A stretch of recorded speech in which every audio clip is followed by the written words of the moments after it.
Welcome, everybody. My name is Jean Bell. I curate leadership webinars for Nonprofit Quarterly, and I'm excited to welcome you to HR as a Justice Partner today. That might be my favorite title of a webinar that we've done over the last few years. It's so evocative, and this panel is so representative of folks who give daily thought to the emerging role of HR as a Justice Partner. And I'll introduce them in a moment.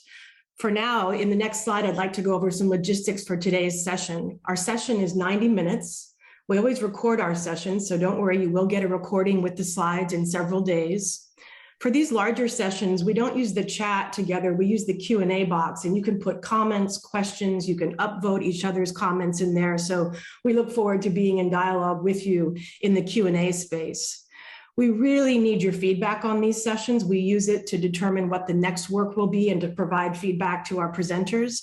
So just as the session closes today, it'll pop up and it just takes 2 minutes. It's 4 or 5 questions, and really appreciate you committing to that now. Many of you may already be leading edge members at Nonprofit Quarterly, but just in case you're not, I want to let you know about that. That membership includes not only all of these webinars, which we do monthly with esteemed panels like this one, but also access to all the webinars we've done, as well as a digital subscription to the newly reimagined magazine. You see the current issue on the right, which is Climate Justice, a Movement for Life, under the new editorial leadership of Cindy Suarez. So this is really an exciting membership, and we hope you'll consider it. Here are the ways to get in touch with some of our panelists today. Our handle is the NP Quarterly. Rita Sever, who you'll meet in a minute, at Rita Sever. Renato Almanzor, his website, and Faith in Action National is kind enough to share their case study with us. So that's how to comment on today's session. Next slide. You saw the great bios of all 4 of our panelists, but just to remind you who's here, Rita Sever is an author and consultant. Her website, Supervision Matters. We're going to hear more about her book today.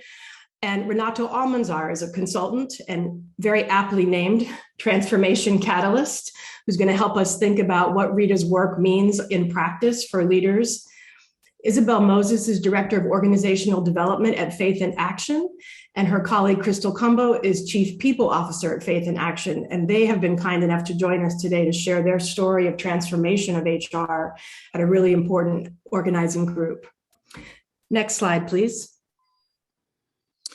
I want to pause for a second and say that the 4 of them and me came together inspired by Rita's latest book, which is called Leading for Justice, Supervision, HR, and Culture, available from She Writes Press. And it served as the inspiration for a series of conversations amongst us, which I hope I'm not speaking for anyone untoward, have been really invigorating and helped us kind of move forward in our thinking about what is going on in HR and why is it so important in today's operating context to reframe HR from more narrowly a risk management kind of frame to a real advocate for justice in our organization. So Rita, thank you for both of your books and for this latest one. Certainly we encourage folks to have a look at that. You'll hear some of the content today. Before I hand it over to Rita to get us started, I'd like to do a poll so that we can all know who's in the room. And we know that many of us attend these sessions with multiple hats on, so you can pick as many as are apt.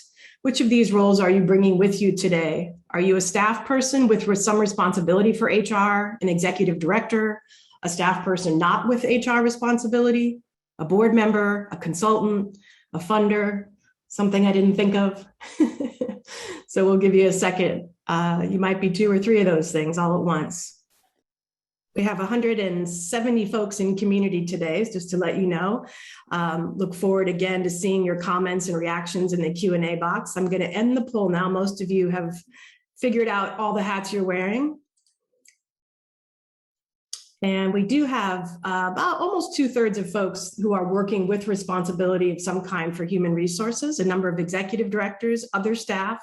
Great to see some board member hats here. I know a lot of us rely on consultants and contractors in human resources, so glad to see some of those folks here as well. So welcome, everybody. And Rita, I'd like to kick it over to you to get us started with some framing and what we even mean by HR as a justice partner. Thank you for being here. All right. Thank you, Jean. I'm excited about being here.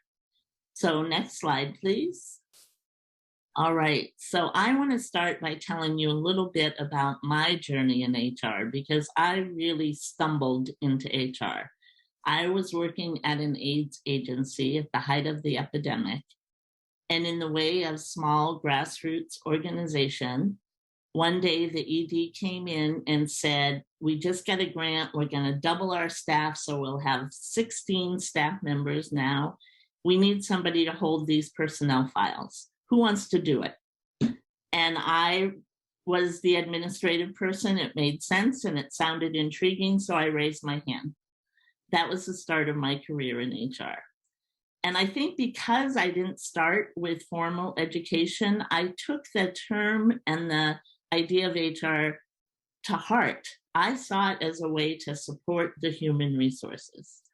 And because it was such an intense time in the organization, I definitely started by getting a mentor and taking classes and learning the most basic role of HR, which was to protect the organization, to make sure we were compliant. But I also worked with our team to build a culture to support that difficult work. And that is really what spoke to my role most clearly. We built a culture that allowed room for tears and sorrow and laughter and joy, as well as building policies that supported the work and structures and facilities and practices to support the difficult work. From there, I moved on to a community action agency, which was a much larger organization. And at the turn of the last century, the early 2000s, we were doing pretty intense diversity work, as it was called at that time. And so I really learned a lot about how I showed up as a leader, how I showed up as a white person, and how to make the practices we wanted very concrete, how to operationalize the values we were working towards. So that's really the background of my process into HR. Next slide, please.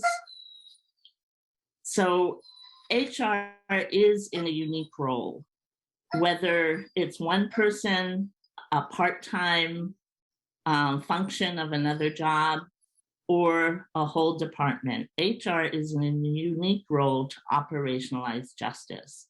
HR can build concrete policies, practices. They definitely influence hiring. They can update how hiring is done to be more inclusive. They can build standards and practices so there is consistency, which is critical for justice internally. And they have the big picture while also having the human part, being connected to the people. So all of this puts HR in a unique role that is really critical. Next slide, please. So the most common way HR shows up in nonprofits, from my perspective, is that there often is not an HR department in small nonprofits, which is what many nonprofits are.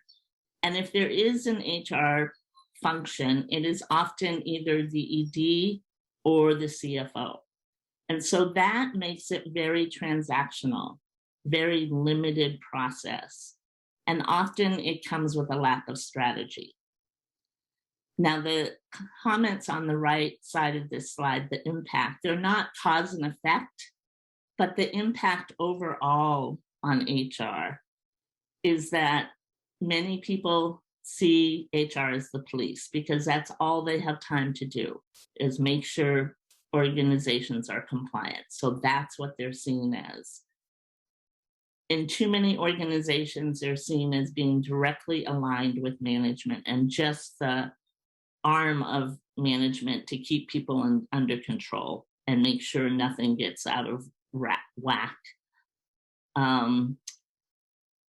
Their HR has a bad reputation in many organizations in the world at large. I'm heartbroken to say. I've had people tell me, why would I go to HR for help? They're not going to help me. So that's the reality of what we're working in. And if we are not thoughtful about how we do our role as HR professionals, we will be replicating dominant practices because that's what has been built around us. Next slide. So I want to step out of that for a minute and just acknowledge that there are special challenges in nonprofits. These are all difficult. They're all challenges. So certainly a scarcity mindset, I'm jumping to that one because that is so pervasive in so many organizations. The feeling that we're always working to do too much with too little resources, never taking time to pause and look back at what we've done, what we've accomplished, because there's so much more to do. And that definitely impacts the culture. And these are all areas where HR can have an impact. The unspoken psychological contract. Staff come to nonprofits, there's sort of this agreement. We don't say it, but the deal is something along the lines of, okay, I'll take less pay, but I expect flexibility, I expect to have a voice, I expect to be involved, and I expect to make a difference. And if that isn't held up, then that creates distrust and sometimes a sense of betrayal. And that now is also true in terms of the DEI work, that organizations that profess to be doing the work in a really strong way and then don't live up to that internally, the same thing happens. There's sort of a distrust of, you're not doing what you said you were going to do. That has a huge impact. As I said, staff want a voice and a vote, which is wonderful, and we want to build that shared power, and it can be cumbersome if we're not intentional about it. The no standards or time for soft skills like supervision, that's so critical. I'm all about supervision. And when I see organizations that don't have established practices around supervision, it makes me very nervous because then it often ends up that there are hard supervisors, there are soft supervisors, there are consistent supervisors, and there's people who are all over the place. And so staff get treated differently depending on their supervisor.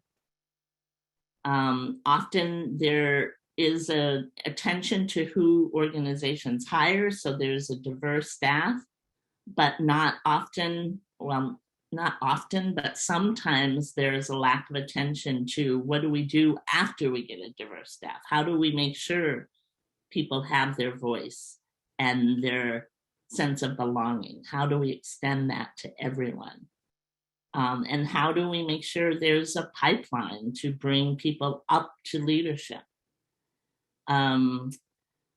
The kitchen sink in the living room is the phenomenon, sort of like my starting story, where when it's a small organization, who's going to do IT? Well, it happens that the case manager can do IT. So suddenly this job description is made that, 5 years later, when the case manager leaves, you go, why is case management and IT in the same job? And hopefully you catch it at that point and pull them apart, but sometimes that continues for a long time and it's very confusing, and sets up contradictions of priorities.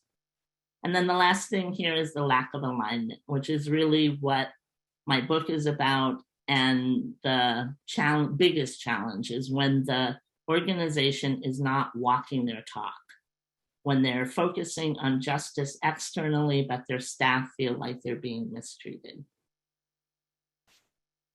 Okay, next slide, please. So HR can and should be so much more. Excuse me. I have that umbrella there because I speak of the wide umbrella of HR. That HR starts with the basics of compliance and payroll and benefits. Absolutely, those have to happen. but it can and should be so much more. It can be the focus of what do staff really need to do the work? That's the question we asked in my initial story when I took on the role of HR. How can we make this work more possible, more supported? And helping to address that, being creative about how that's addressed. And as I said, intentionally disrupting the dominant practice, disrupting the white supremacy practices so that the organization can really and truly be an inclusive place where everyone can be authentically themselves and belong. It can guide capacity building by training and coaching, training supervisors so there is consistency, coaching people who need support to shift how they're doing things, training staff so they have the skills to have hard conversations, making sure there is a consistency of practice. That's critical so that people know how they will be treated and that they can count on the fairness and equity of how they are treated at work. Building that pipeline, expanding the pipeline to leadership so it's not just the current leaders deciding who looks like a leader, but opening that mindset and opening the process, opening it up to say who would like to be a leader, and then see how you can support that process. Clear guidelines. What is expected? What's okay and what's not okay? In the personnel policies, this is often the code of conduct, but it can be so much more. It can be a living process of helping people be who they want to be in an organization, help the organization be who they want to be. And then justice accountability, monitoring the stats. We say we value inclusion, but who's staying? Who's going? Do people leave after a year or two? Why? What's going on with that? What does our leadership look like compared to our staff, compared to our community? Protection for staff. That's another basic function, but it can really be a justice action too. Taking concerns seriously, responding when people say they're feeling excluded, responding to microaggressive comments, all of those things. And then, as I mentioned, support and standards for supervision. Every supervisor here will meet with their staff members at least once an hour for every month. And every supervisor will take this training and apply it. And you'll be held accountable to being a good supervisor. So even beyond the wide umbrella of supervision, to be a true justice partner, HR has to work in partnership with all of management and especially the ED. I always thought of myself as working for the mission of the organization. And that's tricky because the ED was my supervisor. They were my boss. But there was also times when I would have hard conversations with my supervisor and say, I don't think this is working well. I think we need to shift this. I think the way you're showing up with this staff member is causing problems. Can we talk about that? And luckily, I was fortunate to work with EDs who worked in partnership with me, and it made all the difference. HR can really be an advocate for staff. They can really speak the truth that sometimes staff members can't speak in the big public setting or in the staff meetings. Maybe they'll be able to talk to HR. Hopefully there will be trust there so they can raise their concerns and HR can amplify it and address the concerns. And addressing the challenges, absolutely. Being creative about what policies we have, what practices we have, what benefits we have. Uplifting how we do compensation so it is more equitable. Being a visible making a visible commitment to equity, justice, and inclusion. This can be everything from addressing inappropriate actions, addressing microaggressive actions or comments in the moment so they're not ignored, making sure that people have the skills to have hard conversations, supporting them in having those hard conversations, starting a book club, again, reassessing how we do compensation, talking about equity, not just doing it, but being clear why you're making the changes you're making, making innovative benefits. I have innovative policy and benefits later on in the slide there. Things like, helping first generation college graduates pay back their student loans, expanding bereavement leave. When I was at HR director, the last time I updated our personnel policies, I said, we trust each person to define their own family. We don't know who your family is. We trust you. If you tell us a family member died, here's what you get. And of course, we included language that if this is abused, we will address it. But that's an example of trying to meet the needs of real people. Being a guardian of culture,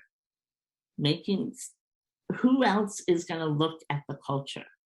Everybody does to some extent, but HR can be the point person to bring it to the table, to do staff surveys, to find out what's going on, what's getting in the way of you doing your work.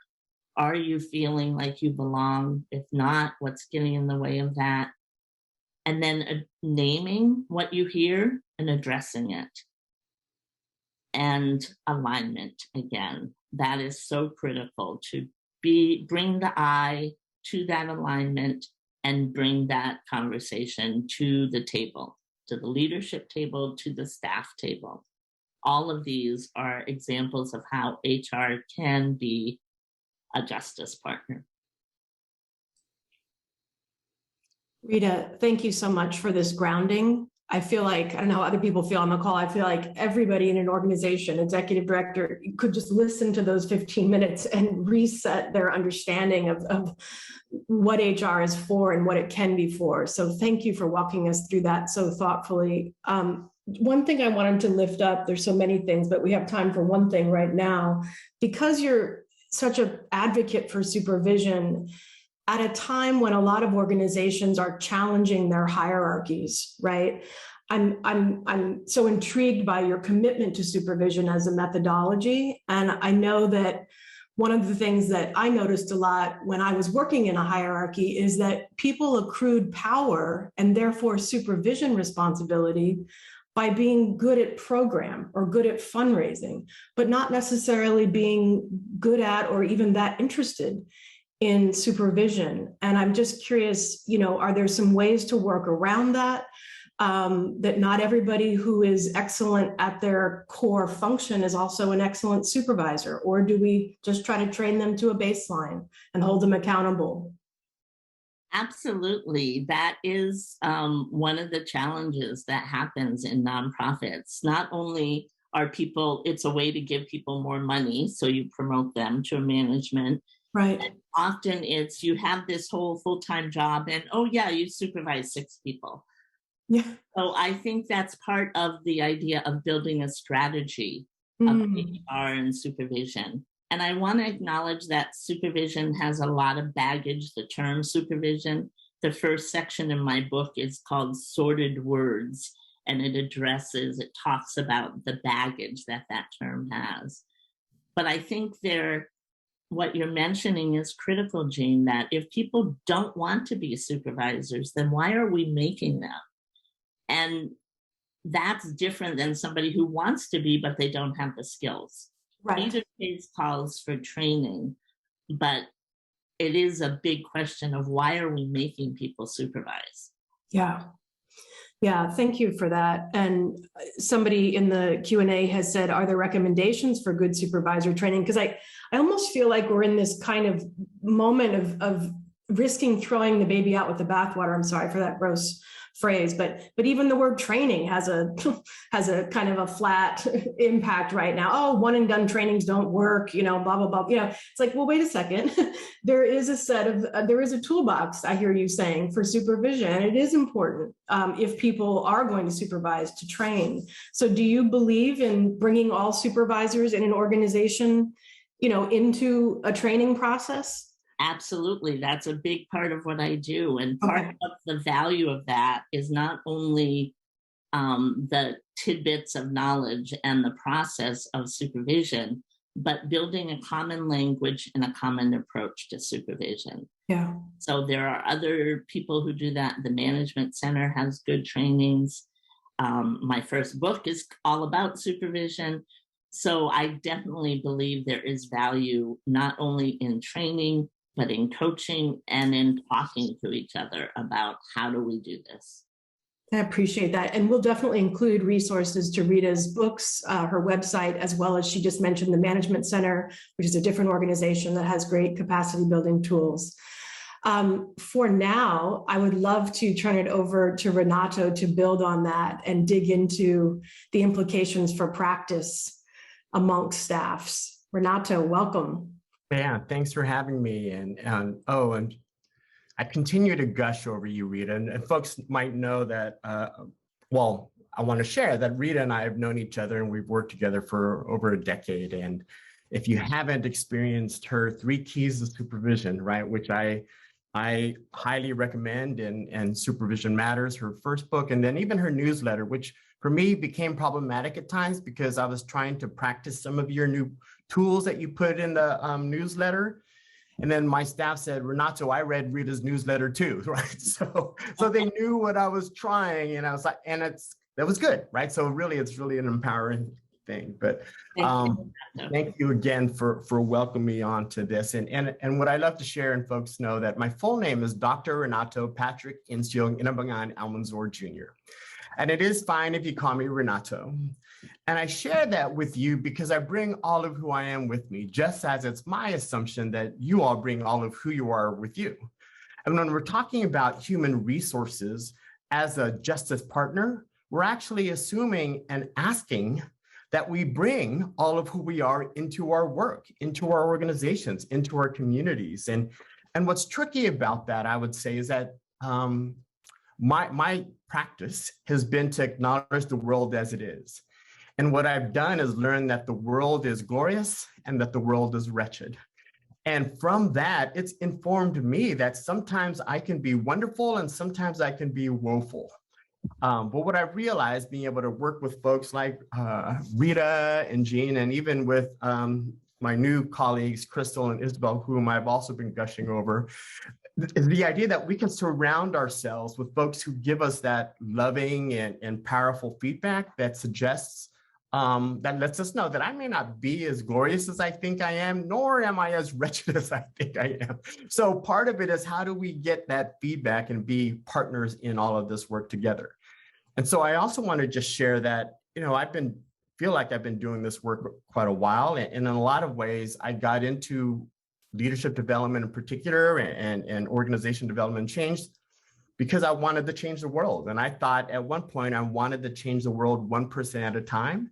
So I might explain why I got a degree in psychology and a master's in counseling. And then I realized after a while that changing the world one person at a time was taking way too long. So I got a doctorate in organizational psychology, thinking I could change organizations at a time. And what's been beautiful is that while I may have had some amazing achievements over the years, I've also had some fabulous failures from which I can draw from to be able to say, what's up, really, right? And so part of what I want to share is what I've learned about what's up from my experience, right? And so my part of this is to be able to talk about the what, so what, and now what of human resources, leadership development, and justice working in concert. I'm just going to make sure. Yeah, so with that, I'm assuming folks can see my screen. Yeah, okay, thank you. Let me actually do this because sometimes. All right. So what I want to note is that the what is our current context, right? So when Rita talks about her time getting into HR during the height of AIDS, right? I think if we think about human resources, even the height of what we're in now, I've been doing a lot of work with organizations to develop and create vision plans, strategic plans, sustainability plans, and such. And part of that has been having folks review their last strategic plan. And I can tell you, to looking at all the plans I've seen, not one had planned for 2020. So not one strategic plan I saw planned for COVID-19, nor for the awakening of more collectively about institutional racism, our police state, the economic uncertainties, and even the environmental crisis. And so when I think about that context of being all of who we are in our spaces, that's a given now, right? So how do we work to accept that as compassionately and gently and tenderly as possible?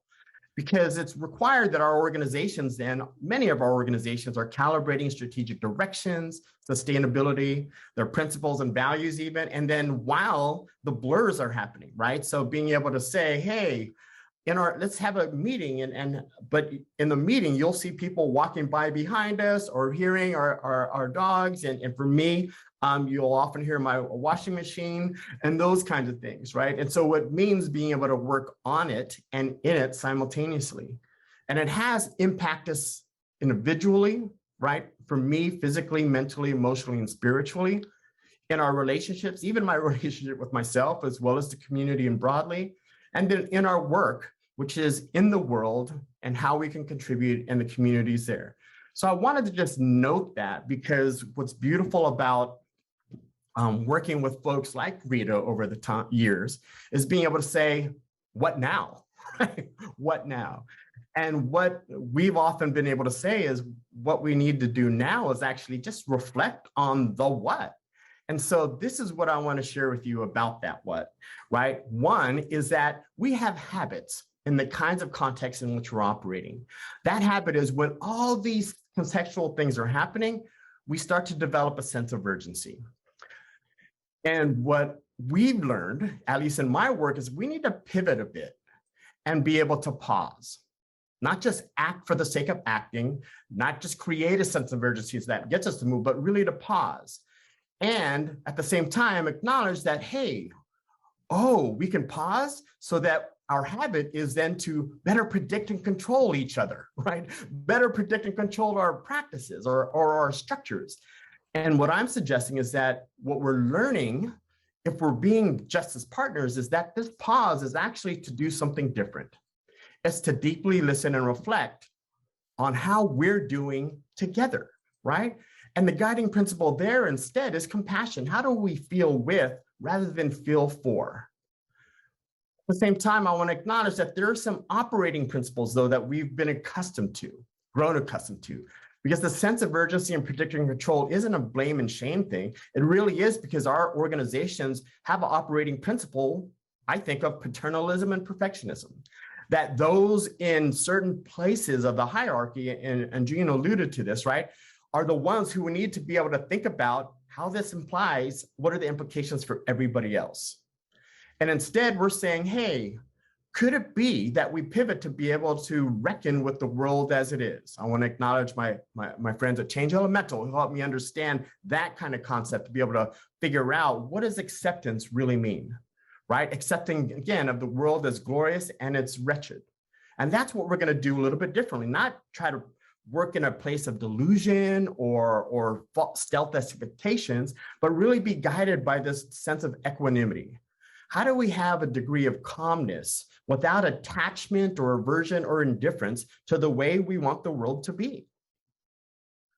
But that also requires, to be able, in that guiding principle of compassion and equanimity, is that, hey, that paternalism and perfectionism is very powerful. So when we're thinking we're being equanimous, we then say, hey, well, our role then is to solve problems alone.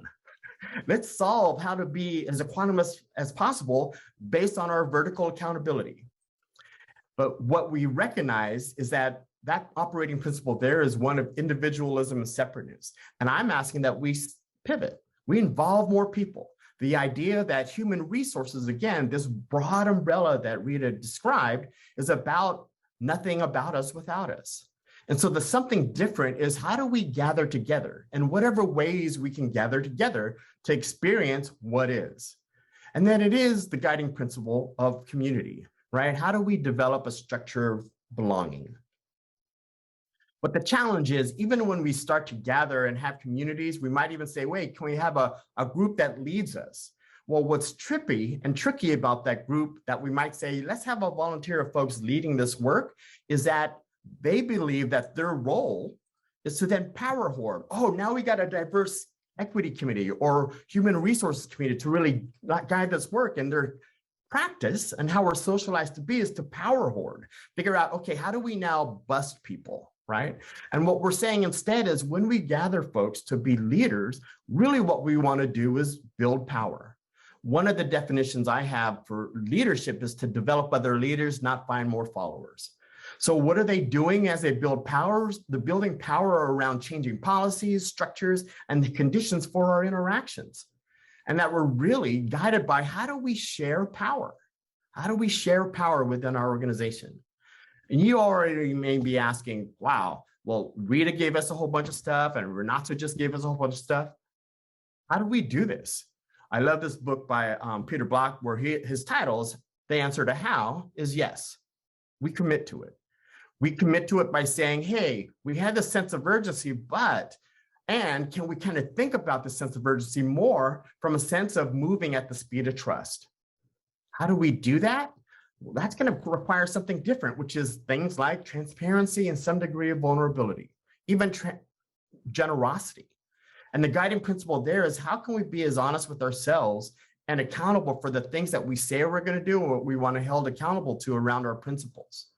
It also requires that we sort of look at our habits. How have we been holding people accountable? How have we been protecting our staff? How have we been supervising and giving and receiving feedback?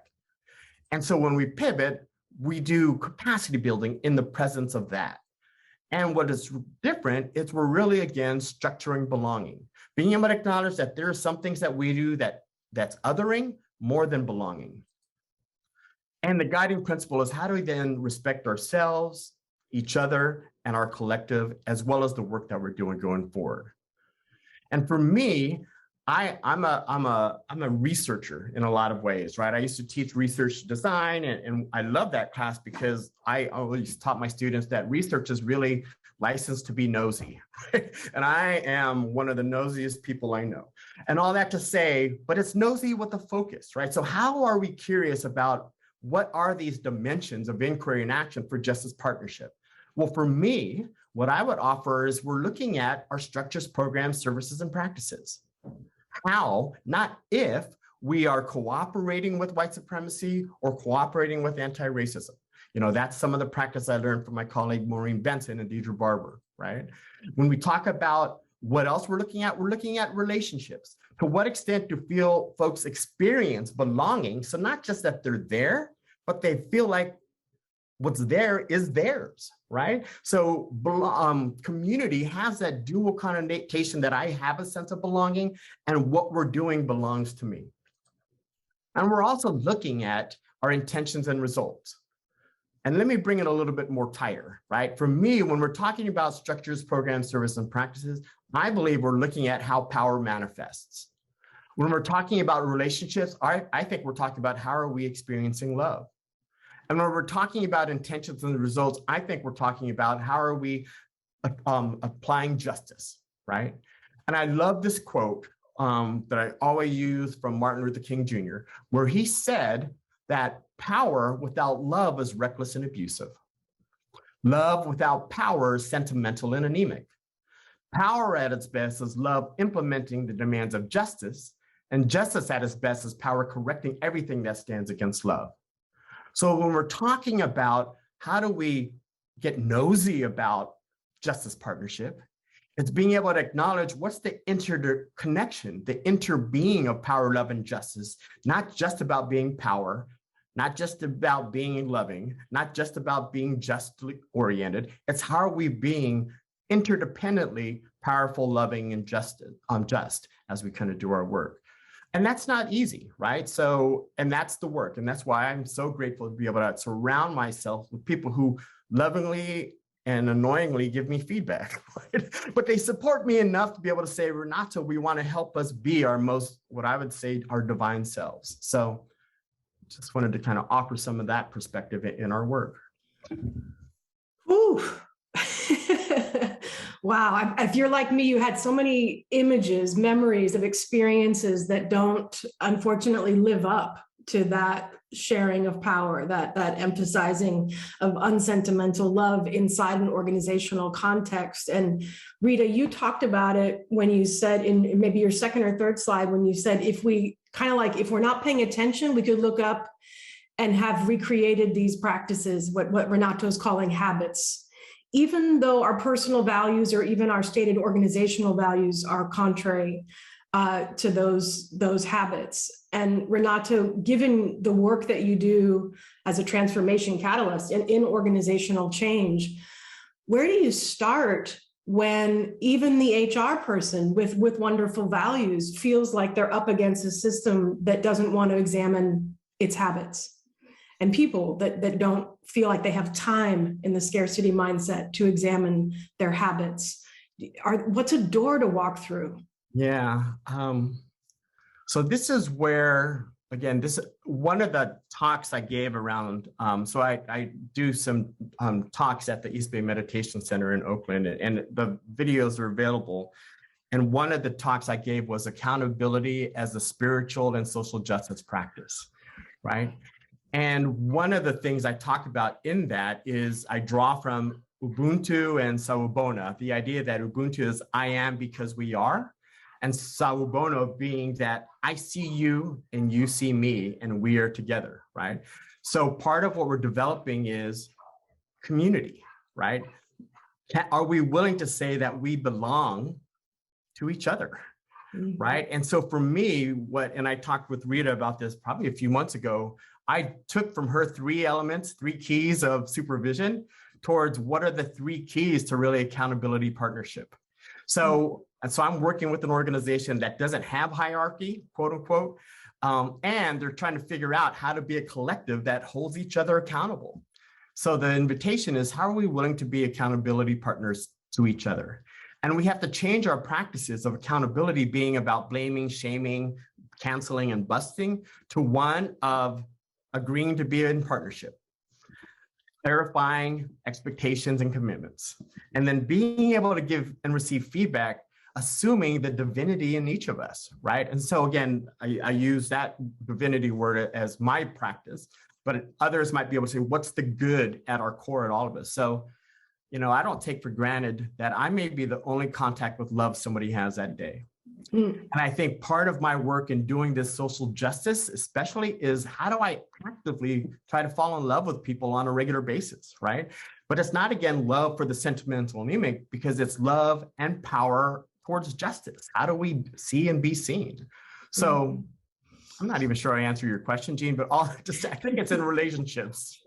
Well, right. And I mean, the invitation for HR, and I don't want to put, an inordinate amount of pressure on the HR person or the HR role, but I do feel like together, Rita and Renato have in some ways invited HR to see itself as having a larger role to model and be vulnerable about their own paths in this way. And I happen to know from our planning calls that Crystal embodies that. So this is all meant to be, but it's an invitation not to be an expert in all of this, right? But to see the role as being willing to model and experiment in front of people around being this way, right? And sharing power. At least that's what I'm hearing from both of you. To be a student of it and a practitioner, not necessarily way out in front of everybody, because it's a lot, right? It's a reframe. It's a work in progress. And I would just like to add a more, not a prosaic answer to your last question, to combine with Renato's beautiful loving answer, and say, this will make the organization more effective, Yeah. and the employees will be more engaged, and the organization will be safer. All of this combined to do Safer. that. Mhm. So Mhm. I will just add that to that question. Well, and you're reminding me of something you said that I'm sure stuck with everybody, which is that contract that we used to describe. Oh, I'm going to take less money to work in the nonprofit sector. That's not the contract. The contract, especially in social justice identifying organizations, is much more complex than that. And so safer really means something much different than just compliant, right? If you actually want to be a place that folks who are on this journey want to work. Well, let's transition to faith in action, and then I'm sure we'll have more questions and comments. But I'm so excited to welcome Isabel and Crystal to the conversation, because I know they've been on a journey with their human resources and organizational development in concert. Isabel, I think you're going to kick us off, right?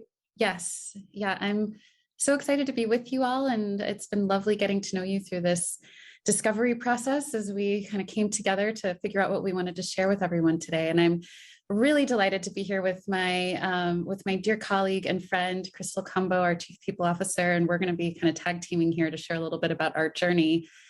And I'll start with just sharing a little bit about Faith in Action, and then a little bit about my own story, and then a little bit about some of the work that we've been doing. And then I'll turn it over to Crystal to talk a little bit more in brass tacks about our human resources evolution.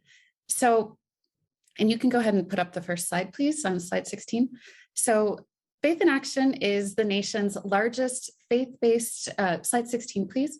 The largest faith-based grassroots community organizing network. We are in more than 25 states. We operate in 3 countries. We have more than 40 organizations as part of our network. And we are really a vibrant organization full of millions of families, multiple thousands of congregations, and we work all around the country building beloved communities, actually as inspired by the MLK quote that Renato referenced. And I think that when you talk about power, love, and justice, I think you could honestly say that those are some of our very core values at Faith in Action. We're still working on nailing down exactly what 3 we want to put on our website, but those would be definitely high on the list for consideration. But we are an organization that for the first, and you can go ahead and take this slide down, please. For the first 40 years of our existence, we have worked in all around the country, but we're a white-led organization. So our core issues are gun violence, decarceration, immigrant justice, economic justice, voter engagement, voter suppression, combating voter suppression. As you can see, these are issues that are really grounded in communities of color. And yet, as a white-led organization, there was a lot of wrestling around like what exactly does it mean to make sure that our leadership, our staff teams are representative of the communities where we live and where we work. And so over the last 10 or so years, there's been a lot of kind of organizational reckoning around how do we make sure that our organizational culture, values, practices are really aligned with our intentions in society. And more recently, we've been really kind of wrestling with how do we create an organizational environment where people of color can thrive, where we create the very best possible workplace for staff of color. How do we, in the language of emergent strategy, actually become a bit of a fractal of the type of society that we want to see in the world, where we know that our staff are cared for in terms of their financial and kind of emotional well-being. We know a lot of our staff come from prior workplaces or environments of trauma, folks who may be undocumented or may have been system survivors, a language coined by our colleague, Britt White, who does a lot of our decarceration work. And when you're bringing all kinds of lived experiences and personal context to the workplace, it creates a very interesting place, as many of you know. And so me personally, I'm again director of organizational development. I've been doing organizational strategy, executive coaching work for the last 15 plus years. I started my career actually out of business school working in the for-profit sector. And I'll never forget, I really wanted to work for corporations. I wanted to understand how corporations worked. And then in 2009, I got laid off. So that's what I learned. So when the going gets tough, people get cut, and I was one of them. So I then, quickly pivoted. I learned that was really not where I was meant to be, and landed eventually in social services oriented nonprofit consulting initially. And over time, had a stint at the management center, and Faith in Action actually was a client while I was at the management center. And I got to know the team there. This was probably 2013, and really fell in love with a lot of the folks I was working with in the organization. And at some point though, whether at Faith in Action with another justice organization, somebody just sort of named that, that management was often practiced through a kind of a white supremacist frame. And I hadn't really ever heard anyone say that before, but it was like a total light bulb went off for me. And I realized that I was not really doing all the work that I could do to eradicate kind of systemic inequity through management, through organizational practices. And I needed to go on a journey of my own and really think about, what did I need to unlearn, and that I had been taught in business school, or that I had been taught kind of through the mindset of achieving the American dream and being an exceptional Black person. And how great is it that I went to all these really expensive schools, and kind of buying it to some extent into that narrative, and realizing, no, this is not the path forward. I need to make sure that my contribution is supporting organizations that are actually eradicating those harmful mindsets and ways of thinking and ways of being in the world. So if you could go ahead and pull up slide 17, please, Anya. So when we think about Faith in Action, and again, around 2017, we had made a lot of progress in terms of hiring more staff of color, leading more of our organizations, and did a great job, I would say, kind of on the diversity front, and had done a lot of the things that organizations serving communities of color want to do, and make sure our teams look like the folks that we're working with every day. However, that didn't mean that we've solved all of the systemic inequities that are still, as we know, getting in the way of staff of color being successful, feeling fulfilled, feeling valued and rewarded, and feeling like the workplace is actually a place of belonging. And in 2017, there was a wake-up call where a number of Black directors and staff leaders came together and named a lot of mistreatment of Black women, Black staff, women of color throughout the network, and basically said, we're not going to stand for this anymore. Things need to change. And that ultimately culminated in a number of changes, including I was hired, Crystal was hired. We realized that there were a lot of gaps in our systems, our policies. We had a leadership change, and Reverend Alvin Herring became executive director as the first person of color to lead the Faith in Action Network in 2018. And he really came in with a mandate and a commitment to make Faith in Action an ideal workplace for people of color. And as part of that work in 2018, 2019, we conducted a third-party evaluation of the state of Black women to understand what's working, what are some challenges that we really need to address. In response to what we learned, we did a number of things to really lift up, particularly women of color. And we talk a lot about centering the wisdom and lived experiences of women of color, because we know, particularly in the work that we do, women of color are often very much at the center of the work, and often don't get the credit for all of the labor, emotional and spiritual labor that is invested in the outcomes that we see when communities are healthy and strong and vibrant. It's often because women of color are strong and healthy and vibrant. And so we know that if we take care of the women of color on our team, and that they feel set up for success, then through the theory of targeted universalism by John Powell, we know that there's much greater likelihood that everyone on the team will feel cared for and set up for success and able to do their best work and bring all of their full gifts to the table. So as part of that, we relaunched Black Women's Caucus with a very intentional curriculum focused on the unique needs of Black women, which is a space that I've been holding, along with reinvigorating our Black Caucus. Colleagues of ours conducted a study on the Latinx experience and particularly what are some of the unique needs of Latinas in our network, which has culminated in a program that launched recently this year called the Mujerista program. And our colleague who leads our work in the South created a Southern Black women's cohort with a subset of our organizations where there's really strong Black women's leadership.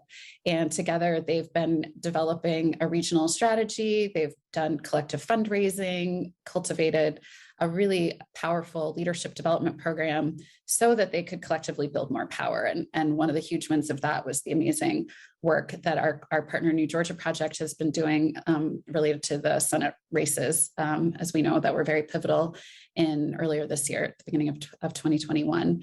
And so we feel really proud of the progress that we have made. However, we know that there's still a lot more work to do. And so I'm going to also turn it over to Crystal to share more about the HR aspect of this.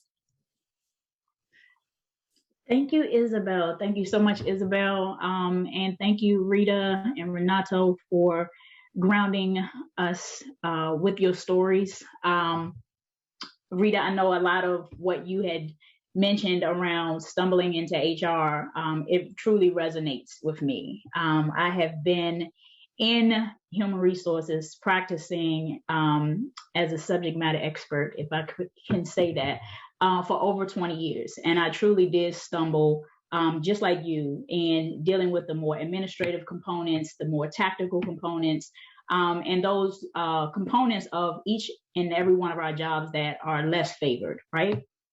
And as I continue to blossom as a woman, as I continue to blossom in my career, I started to see HR for more than what our peers have seen, or what we have traditionally known to operate in the space of HR. And I wanted to change that trajectory. I didn't want to be a part of organizations or missions or visions that really suppressed who it was I was, and my support and help for my team members and then the organizations as a whole.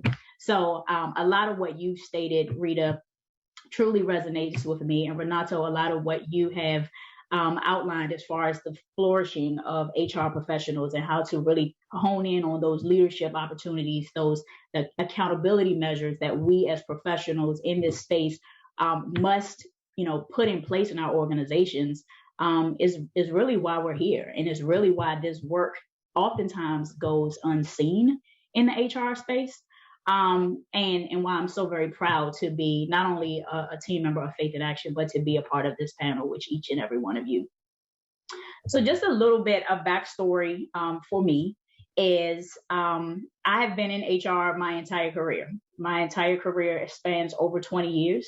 I had gotten my start in HR initially in the nonprofit sector, but I eventually morphed into more of the for-profit arenas, from logistics and transportation to radio, broadcasting, as well as workforce development. And as I stated, I wanted to be a part of something as I've grown and as I've evolved professionally that was much larger than myself. And to be quite frank, you're not going to get those missions in a lot of the for-profit sectors. So I found my way back home in Faith in Action, where Faith in Action has enabled me to be vulnerable, to be seen as a person, which is ever important in a sense of being able to lead others and having compassion for others and being able to do this very hard work that we've all managed to find our way in. So if you can put up the slide, Anya, I'm gonna jump straight in. As my dear colleague had mentioned in her talking point, was the hiring of me, Crystal Cumbo, as the Director of Human Resources in 2017.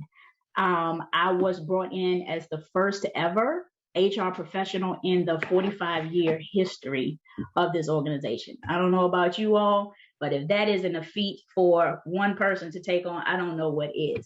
But I was excited. Not only about the mission that Faith in Action, PICO National Network at the time stood for, but how it is I saw myself in that work, in that community of belonging. again, with over 20 years of experience, largely in the for-profit sector, my challenge coming into this space was to determine how to create a credible and trusting relationship with colleagues and peers when I came to the organization with the traditional HR lens and a set of experiences. In joining Faith in Action, I also started to see the ways in which the traditional role of HR has been a part of the oppressive systems and practices that I wanted to disrupt, that we all want to disrupt. And because Isabel and I joined at very close proximity of each other, she was actually a very pivotal team member. Seeing it and hearing it from a woman that looks like myself, she reminded me of the traditional role that I served. And quite frankly, that lens is just not going to work for Faith in Action. And I appreciated the fact that I knew in that moment that I did not have to come to this organization with the traditional means of dealing with policies and procedures, and how it is that employees, colleagues, and leaders see HR. Like in that moment when she shared, reference to white supremacy and how HR is often viewed as the catalyst for actually keeping those policies that oppress us in the system. It's like, no, I don't want to be a part of that. So I always, in any space that I have an opportunity to thank Isabel for that, I thank her because it has truly changed my vantage point. It has changed my perspective of how to lead in organizations of color, lead in organizations where we are, cultivating change for the community at large, not just in this moment in space that we are breathing in, but for our children, our children's children, and their children's children. Okay. This work is impactful with every single thing that we touch. All right. So a big part of my journey at Faith in Action has been reimagining the role of HR and to be seen as a trusted partner rather than the HR police. And Rita definitely touched on that, and it resonated with us as a team, as a part of our panel discussions in preparation for this. So that's definitely real. And I'm not sure if you all have seen the meme that I've seen going around on social media a couple weeks ago, but it was like, HR is not your friend. HR is not trusted. And I'm sitting here and I'm like, how do I respond to my larger social media audience? I was like, you know what? I don't have to prove anything to them because my colleagues know my heart and my colleagues know what it is that I'm attempting to change for Faith in Action. So in 2019, we did a complete overhaul of our employee handbook, ensuring that it serves as a moral document, basically to guide our culture and our practices. When we were in our panel discussions, it was like, this seems so elementary for an HR professional, but it truly is the root cause of what guides the culture, what guides the mission of an organization, and really holds us as leaders accountable in the space of HR and leadership. So we embarked on a huge journey to update our employee handbook that hasn't been updated in years. And then the main goal was to ensure that Faith in Action had well-crafted employment policies that not only comply with laws and regulations, like that's the given, and to minimize organizational risk, that's the given. We wanted to ensure that we communicated best practices that created an exemplary workplace. And to do this, we aided in setting the tone for our organization to ensure that these policies, these practices is a reflection of our culture, expressing our deepest commitments to the ideals of fairness, equity, inclusion, and safety in the workplace. Another point around the employee handbook was the framing that me and my committee used when we attacked this very huge project. And the framing was to lift up policies we felt there was continued inequity, policies that were not addressed but should be addressed, policies that were deemed too restrictive, okay? in this new generation, and things change. We got to change our mindset. And then lastly, policies where language was not rooted in inclusion. So that was the journey that we walked down in updating our employment handbook. Then that took us into another journey that I'm actually proud to say I've recently completed with a number of other partners as well. It's following the overhaul of our employee handbook in 2020. The next important body of work was to assess our internal compensation philosophies and practices. We approached this analysis through a lens of fairness, transparency, and race and gender equity. And fundamentally, we wanted to make sure that the people who are being paid in similar positions for similar work within our organization. We also wanted to make sure that we paid at or above the median of our peer group in the external market. So that was a huge, huge feat for an organization that, again, has existed for well over 45 years and has not taken on those initiatives, those projects, or really understood why that body of work was important. Okay. As Renato illuminated in his presentation, no one planned for 2020's pandemic. No one had it in their strategic plan. And I think we're still rewriting our plans with every passing day as it pertains to this pandemic.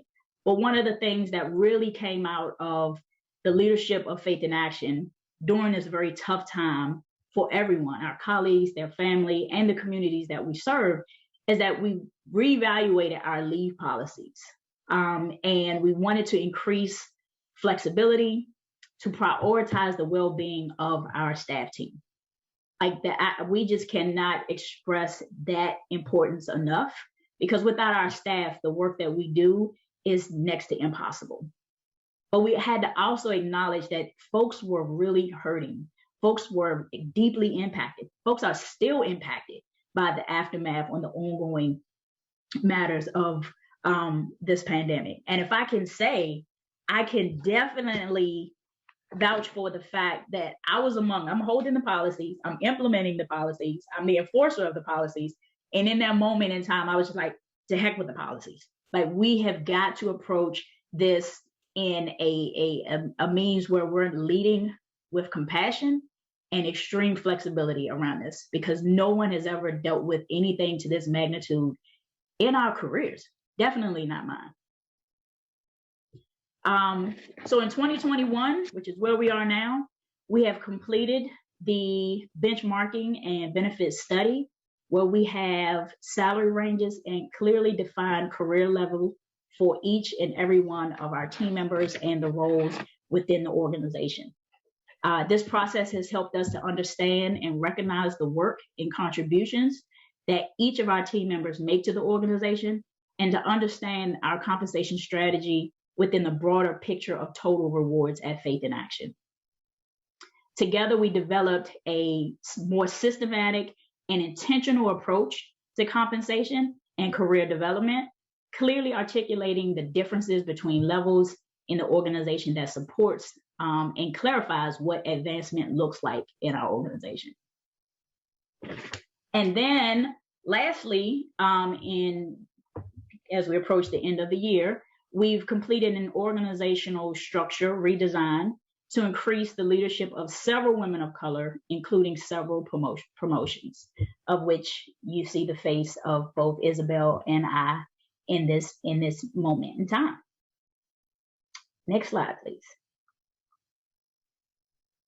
So as I just went over the institutionalizing equity and justice in our HR practices, which is something that, again, I'm extremely proud to be a part of such a dynamic organization whose commitment is that. I also wanted to highlight for us as professionals the shifts in our mindsets and practices around HR that was actually required as a part of my being onboarded to Faith in Action, and a part of the changes that we wanted to see and we needed to see within our organization. So I placed this before you so that you can see the previous mindset or the practice, and some of which, we may still be living into in our specific organizations. And I wanted to outline, the current mindset as well. So the previous mindset is that HR exists to uphold white supremacist policies and practices. HR centers maximizing employee productivity in organizational policy, and HR emphasizes compliance with policies. So that was our old way of thinking, right? A more realistic, a more humanistic way of approaching HR mindset and practice today is that HR plays a role to actively disrupt white supremacist policies and practices. Now, HR centers employees' well-being and fostering organizational cultures where employees can thrive. And then last but not least is HR emphasizes compassion and empathy in application of policies, especially during the pandemic that I shared with you previously. And one of the key terms that we use as part of our mission, as a part of our value statement, is actively being able to practice our 3 C's, which means to conspire, collaborate, and co-create among one another within this organization and within the respective bodies of work that is absolutely influential in moving our important work forward.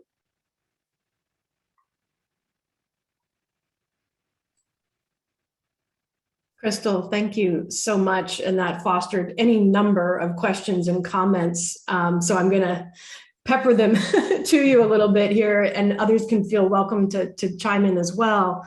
I thought there was a thoughtful question about the sequence of steps you've taken since you were hired with a purpose. New leadership came into the organization with a commitment to people of color and the experience of employees. And did you intentionally start with the HR manual, which I love you call a moral document? Did that happen organically? Do you feel, and I saw that Rita put in the chat that document is very important. Is that a good place to dive in? Would you do that again before Absolutely. compensation, before redesign? Absolutely. Great question. And I would say the first order of business for any new HR professional or a HR professional in a new organization is to really do a needs assessment, is to really assess the organization in its current capacity, its current state. I'm not a believer in coming into any environment and immediately making change. I need to really be able to hear from my team members. I really need to be able to hear from leadership. And more importantly, I need to hear from those folks who were otherwise muted around their experiences in the workplace. And it's the results of those conversations, it's the results of the needs assessment that can cover an array of things, from how your benefits are structured to your performance evaluation process to your policies and procedures. And basically, as Isabel lifted up, some of the challenges that Black women, women of color were facing in our network, it was just natural for us to navigate towards adjusting, reviewing our employment practices and our policies so that we can present, hey, we did the work, we heard you, we see you, and we are committing to the change that you desperately need in order to move about your business and the organization. So that is the approach that we took initially. I'd done the assessment, a very quick assessment, because it was hot on the press. Folks needed to see immediate change, especially with our new leadership. And so the employee handbook was chosen to be among the first priorities. I love that. And so several people also want, if you don't mind going back to your notes on this, the committee that you formed to revamp, which I'm sure we all want to hear more about, who was on that committee. It was that opt-in, was it representative, et cetera. But then you had, I thought, 4 really important kind of charges or mandates as you reviewed the policies. Would you mind telling us who was on the committee and what those 4 mandates were? Absolutely. And I'm glad you asked that question. And we took this approach where, again, I'm not a believer in coming in to change up ship, and I'm not a believer in doing it all by myself. We really need to have the voices of people that has experienced this work environment more so than me coming in as a newbie, if you will. And so I really sent out a message to my colleagues. I opened it up for everyone within the organization and say, hey, would you join me as being a part of a committee to reevaluate and revise our employee handbook?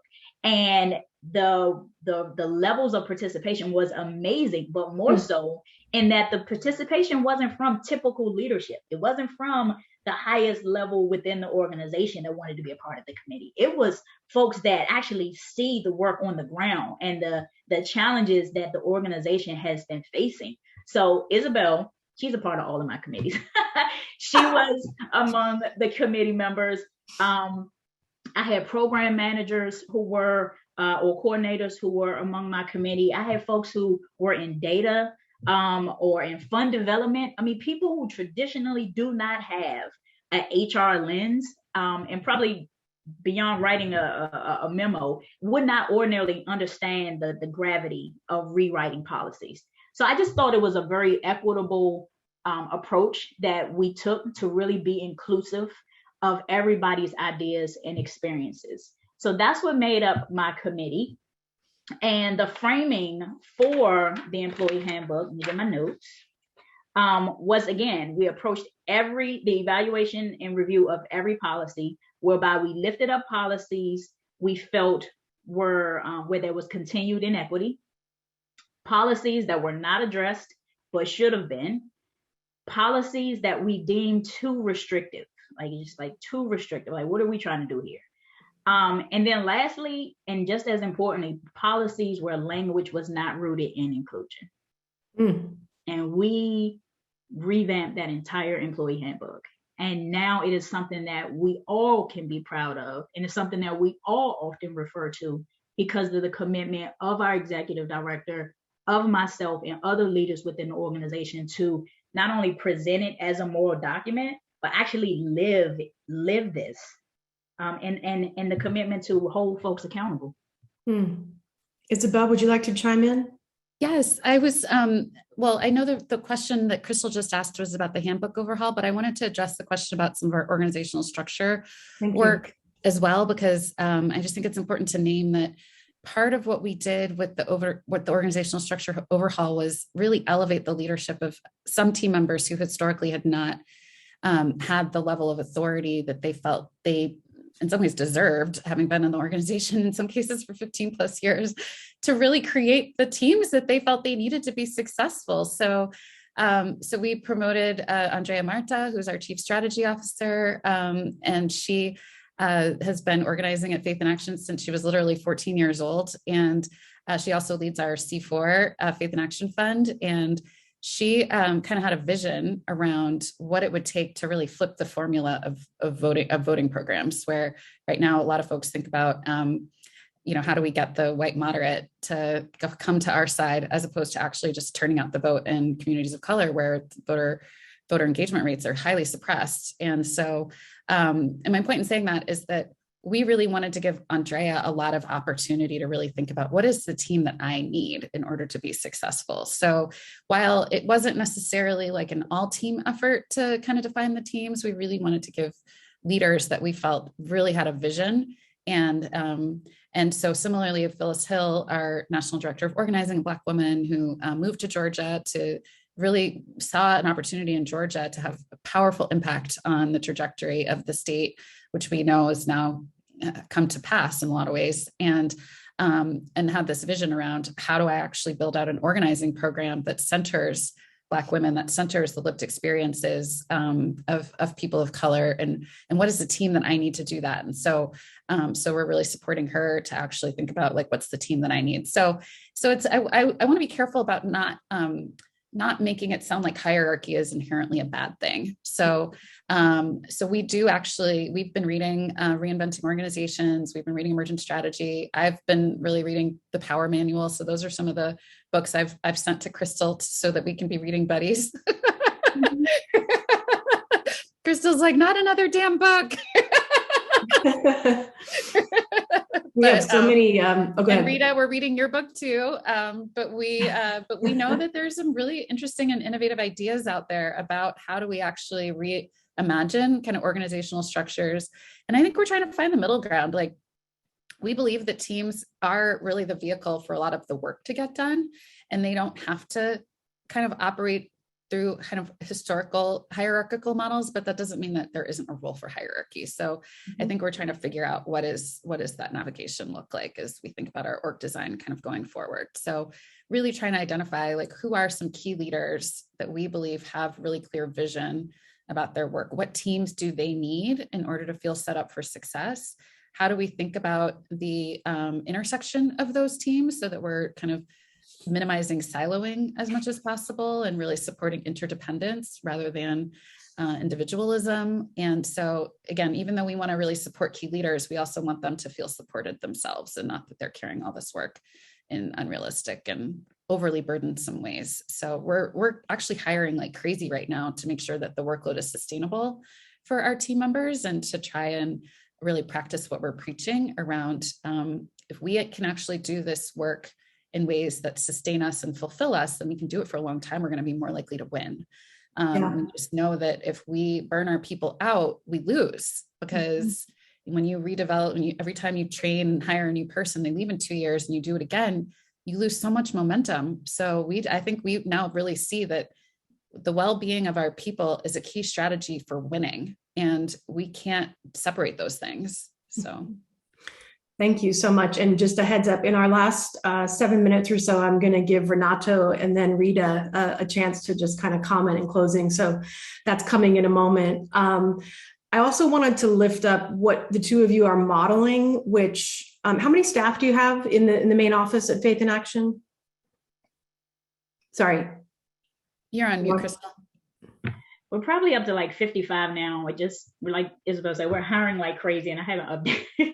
We're probably like 55 now. Okay. So, not small, but not enormous, right? And look at these titles, right? Chief People Officer, Director of Organizational Development. You just talked about a Director of Strategy.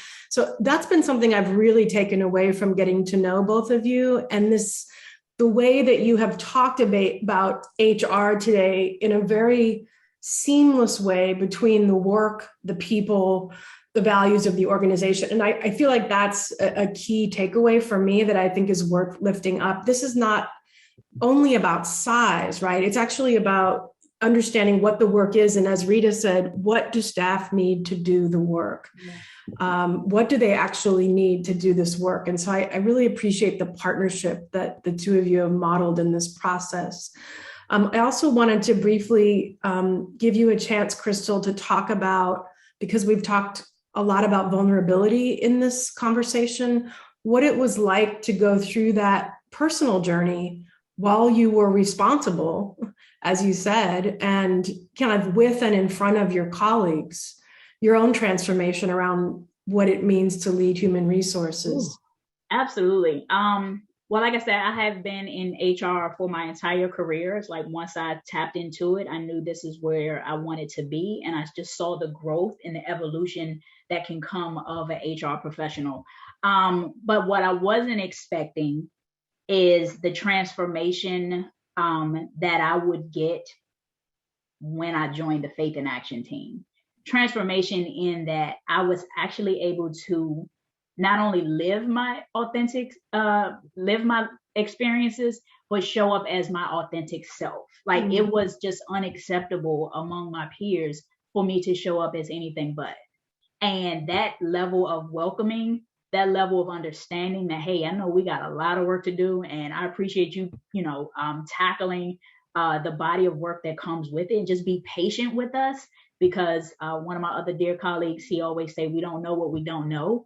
And we are leaning on you heavily to, teach us the way, teach us and show us the ropes. But I would say that my joining Faith in Action has been more impactful to my life personally than I could have ever imagined professionally. It has enabled me to find purpose in my work and how it is I show up for myself and for my team members, which gives me the motivation and the experience to teach leaders to do the same. Like we are not approaching this from a humanistic level. I'm a firm believer that if we don't allow space for staff to, be themselves, take care of themselves, then a lot of the challenges that they're facing outside of the workplace is going to show up in the workplace. And what space are we allowing them to be human to be able to care for themselves and their loved ones, but still do the powerful work that we do. And because I came to the organization with way more lived experiences than I care to acknowledge, I just think that I was so much more relatable to the organization. It made me appear genuine, incredible in what it is that I can contribute to the organization. Thank you so much, and getting a lot of affirmation in the Q&A if you want to have a look at it. Thank you for sharing the Faith in Action story. Renato, I want to give you a minute or two to just reflect on what you've heard and the conversation. Yeah, I am, again, now I'm sure everyone else knows why I gush over these colleagues of ours. And so, yeah, and I took a quick glance at some of the Q&A, and I'm glad that this will be recorded so that people can replay it in slow, because I'm about to just rattle a bit. One of the things I noticed was, yes, we are traumatized, right? We are in a society. I love this quote from Krishnamurti, where it's no measure of health to be well-adjusted in a profoundly sick society, right? So if we think we're well-adjusted, what are we well-adjusted to? And so one of the things that I appreciate is that I work with an organization called Youth Alive, where they talk about how hurt people, and that people healing will then heal people. And one of the things that we need to do is figure out a way to heal at a faster rate than the harm being done. Mm-hmm. And that's what I think when I partner with Rita and others is to do that. So one of the things they do on their onboarding is they do an orientation on vicarious trauma. So we understand that how is it that our hurt people who are attracted to our organization may be hurting each other. So we may be doing stuff externally pretty well, but internally we suck, right? And so part of that sucking is being able to say, do we have practices for oopses and ouches, right? So I appreciate Nomadic Press, where they have a policy for when harm happens, not if it happens, but when harm happens. So being able to check out Nomadic Press for that. And then East Bay Meditation Center has what I love is like mindfulness-based operating principles, where at our staff meetings and at our board meetings, we have an agenda item called surfacing tension, where we raise conflicts as they're happening, but the expectation is that you raise it from your most healed self, not your most wounded self. So you're raising a conflict so that it's a structural conversation, not an interpersonal one. So if you're like ouching too much to be able to raise it and you're raw, you need to do your work with colleagues to be able to raise it at the staff level. And then there's another organization that I love, and we're not done working on this yet, but they're developing principles for how we hold each other in healing. And again, it's guided by the human resources colleagues to be able to say, what does healing really mean? How do we, again, heal at a faster rate than the harm being done? And part of that means let's develop some principles for that so we can, that's what we hold ourselves accountable to, how we manifest our principles, not just how do we do practices well or, hold up structures and be able to look at that stuff. And again, great book, Rita's book. Chapter 6 is by far my favorite, which is HR as a justice partner. But a lot of it has some good stuff. Thank you, Renato. Rita, you get the final word. Right. I will be quick. I want to just acknowledge that for the 2/3 of the attendees who work in HR, I know that you went into HR because you care about people and you want the organization to be successful. So we're opening maybe some new thoughts here about how you can use your role. And if you're at the beginning of opening that door, just start where Crystal started, building the trust, and then defining your purpose and listening. I think those are really the keys that will take you where you need to go. And just thank you all. This has been wonderful. Thank you. Anya, would you mind putting up the final slide? All of you, thank you so much for this process. I mean, the content reflected the thoughtfulness of your process. And I know that people will go back to this webinar.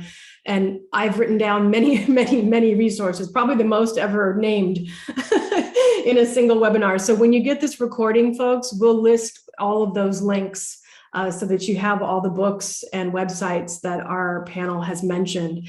And I really want to alert you to our next webinar because it couldn't flow more perfectly from this. Marvin Webb of LGBT Funders, who runs HR for that organization, has a whole philosophy around listening to employees, employee-driven organizations. The needs assessment that Crystal talked about, he essentially is going to walk us through on December 2nd using an actual live demo of Culture Amp, and you can look at other platforms for gathering employee information. So I think it's actually a beautiful follow-on. So hope that you'll join Marvin then. And finally, really encourage you to take the evaluation and share with us what you'd like us to cover in the future. Rita, Renato, Crystal, Isabel, thank you so much for your partnership and your wisdom today. Appreciate you. Thank you all. Take care, everyone. Thank you.